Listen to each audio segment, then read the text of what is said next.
Welcome to Half Day Thoughts with Miss Leonard. This week, our topics are voting.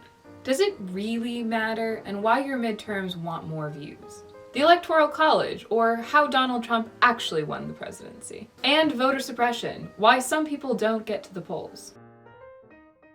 So, why is voting important?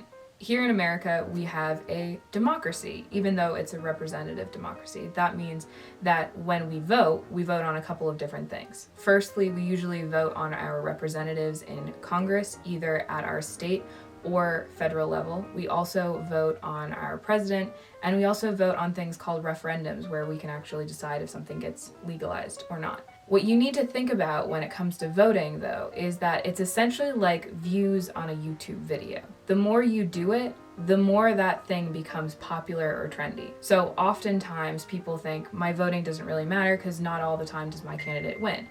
What it also does, though, is it shows the people that are elected what the people want. So if there's a sudden surge in voter turnout for an issue about young people, they might realize that talking more about issues that young people want will get them reelected. So the reason why voting is still cool and important is because it's part of this original experiment of democracy. The Athenians had it way back in ancient Greece, and when we've done it, we've expanded it to more and more people. So when the country first started, it was really just 6% of the population, with only landowning white people that would be able to vote. And now it's spread to almost all Americans who are at least 18 years or older. But why do people still even bother voting, or why is voter turnout so low? Those are things that we're going to talk about more in the future. But what I want you to think about is, when you vote, that's one thing that you can do individually, and that one thing collectively combines to make a larger statement. So sometimes elections can be as close as 537 votes in one state that could win a presidential election. So your one vote might be something that really ends up counting in the end. One of the biggest reasons people say that voting is no longer important is because of the Electoral College. Now, what is that exactly? Well, it was established in Article 2, Section 1 of the US Constitution, and it's a body of 538 electorates that decides who the President of the United States is. Where does that number come from exactly? Well, it's the House of Representatives, the Senate, and then 3 electorates from Washington, D.C. So each state appoints their own electorates, and each state gets a number of electorates depending on the US Census. So that's why the census matters. So a state like Vermont, for instance, only has 4 electorates because the population is very small, whereas California has 55.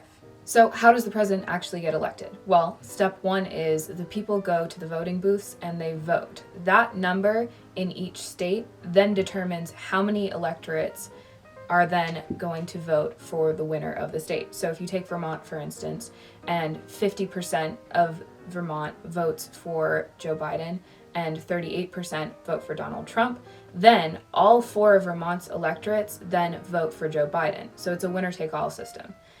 So the focus then tends to be on bigger states like California and Texas. There are only 11 states that you need to win in order to win enough electorate votes to win the presidency. So that all seems very straightforward. You need 270 votes in order to win the presidency. So why is everybody all upset about this? Well, the reason is because in 2000, for instance, Al Gore actually got more votes in the popular vote than George W. Bush did. But because George W. Bush had 270 plus votes in the Electoral College, he ended up being president instead of Al Gore. The same thing happened in 2016 when Hillary Clinton had more votes in the popular vote than Donald Trump did. But because he won the Electoral College, he then becomes the next president of the United States. So why do we have this complicated system instead of just using the popular vote to elect the president of the United States? Well, the answer is actually very simple. It goes back to ensuring that slavery was not going to be overturned. So a lot of founding fathers used to say it was because they didn't trust the general population to vote on issues because normally they weren't paying attention. That isn't really the answer.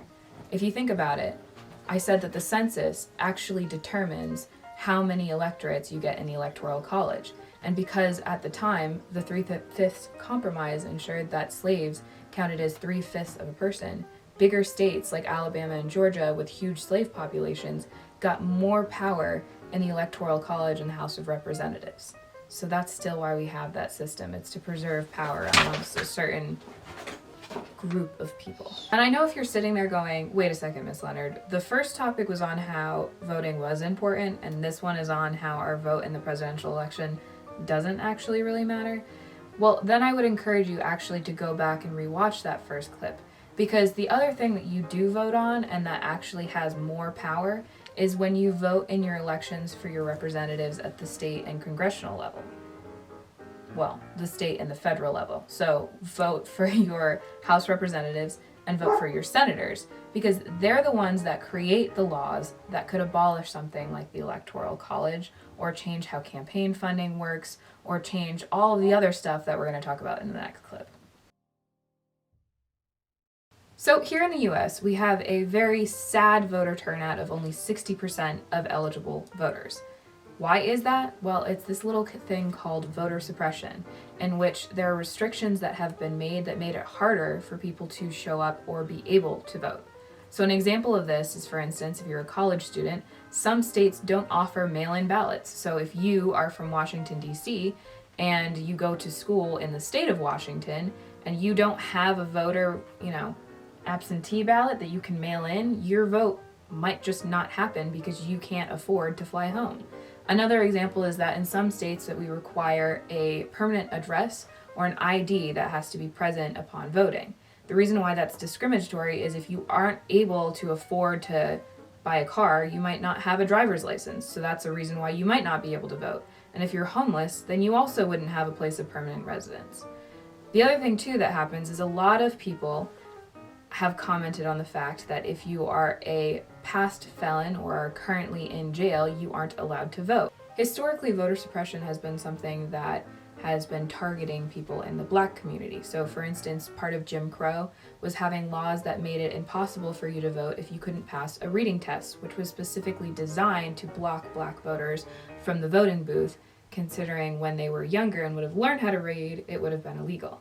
What we do now is slightly different. We don't allow felons or past felons to vote, and because a majority of people in the American prison system are Black, it prevents a lot of Black people from being able to vote. Another issue is that voting is not a holiday. So if you have to work, or you don't have a car, or any of these other roadblocks that could exist in somebody's life, they wouldn't be able to show up to the polling station and vote because the time isn't allotted for them to do it. Conveniently, most Americans don't realize that it is actually illegal for employers to prohibit you from leaving work to go vote. So here are your 3 big takeaways from this week. First, it is your civic duty and part of your American identity to go and vote, because it says so in the Declaration of Independence that we the people are going to be governing ourselves. Second, is that it is more important for you to show out and vote in your midterm and congressional elections than it is to vote in the presidential elections, and that voting is something that you can do to increase attention to issues that you care about and you want to see change. And then the last is that there is a lot of voter suppression that is happening in the United States, and the only way that that is going to change is also if you show up and vote in your congressional elections. So that's it for this week, and stay tuned for more next week. Yeah. This is like leaking all Yeah, over me. well, because I have to set up the shot too. So, voting today. Vote. Did you get your mail-in ballot? What? Did you get your mail-in ballot, For Miss what? Leonard? To vote by the mail. Oh yeah, that's a thing this year. Yeah. Don't tell my students.